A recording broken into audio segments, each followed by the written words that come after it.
Dans cette formation, on va suivre la progression que je vous ai proposée dans le cours d'algorithmique et on va reparcourir l'ensemble des bases indispensables à savoir pour tout programmeur.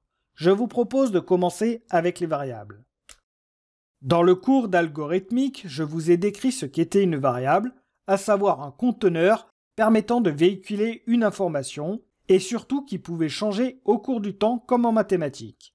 J'avais pris pour exemple Milo, qui disposait d'un score, et lorsqu'il mangeait une pomme, son score évoluait tout au long du niveau. Dans le cas du niveau présent à l'écran, nous avions donc un score qui évoluait de 10 en 10 à chaque déplacement de Milo pour atteindre le score de 30 après avoir mangé 3 pommes.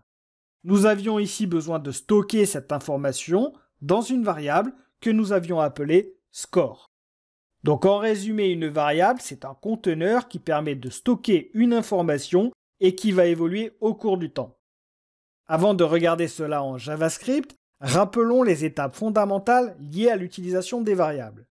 Nous avions l'étape de déclaration, c'est-à-dire d'indiquer au programme que la variable existe en lui indiquant un type de données, soit entier, soit chaîne de caractères ou booléen, si vous vous rappelez.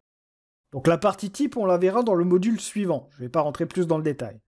Nous avions ensuite l'initialisation, c'est-à-dire donner une première valeur à la variable. Ensuite, nous avions la troisième notion fondamentale sur les variables, l'assignation, aussi appelée affectation, qui permet en fait de donner une valeur à une variable. Donc l'initialisation utilise l'assignation une première fois pour donner une première valeur à la variable. C'est la distinction entre les deux, je vous le rappelle.